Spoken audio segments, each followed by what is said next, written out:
Saudi Arabia மற்றும் ஐக்கிய அரபு அமீரகம் ஈரான் மீது ரகசிய ராணுவ தாக்குதல்களை நடத்தியதா கடந்த வாரம் டெல்லியில் நடைபெற்ற பிரிக்ஸ் உச்சி மாநாட்டில் பேசிய ஈரான் வெளியுறவு அமைச்சர் அப்பாஸ் அரக்சி தெரிவித்திருந்தார்.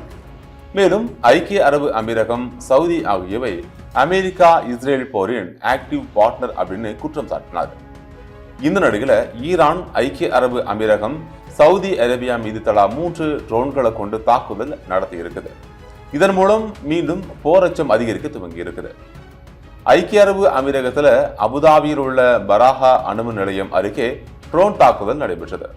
இந்த சம்பவத்தை ஐக்கிய அரபு அமீரகம் டேஞ்சரஸ் எஸ்கலேஷன் அப்படின்னும் அன்அக்செப்டபிள் ஆக்ட் ஆஃப் அக்ரெஷன் அப்படின்னு வன்மையா கண்டனம் தெரிவிச்சிருக்குது.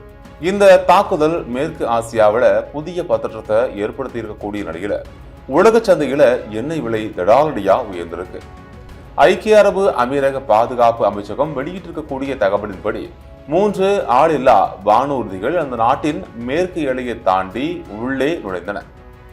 நாட்டின் வான் பாதுகாப்பு அமைப்புகள் 2 ட்ரோன்களை தடுத்து நிறுத்தியிருக்குது. ஆனா 3வது ட்ரோன் அணுமின் நிலையத்தில் இருக்கக்கூடிய எல்லைக்கு வெளியே உள்ள மின் உற்பத்தி இயந்திரத்தை தாக்கி இருக்குது. இந்த தாக்குதலால தீ விபத்து ஏற்பட்டிருக்கு. ஆனா அதிர்ஷ்டவசமா எந்த உயிரிழப்பும் ஏற்படல.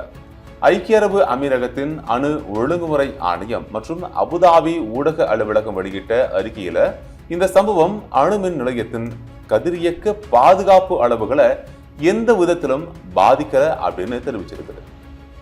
அனைத்து அணு உலைகளும் இயல்பா இயங்கிட்டு வரதாகவும் ஒரு அணு உலை மட்டும் சிறிது நேரம் அவசர டீசல் மின் உற்பத்தி இயந்திரத்தின் உதவியுடன் இயங்கியது அப்படின்னும், இந்த சம்பவம் அணுமின் நிலையத்துல உள் எல்லைக்கு வெளியே நடைபெற்றதால பெரிய அபாயம் ஏற்படல அப்படின்னும் அதிகாரிகள் உறுதிப்படுத்தி இருக்காங்க.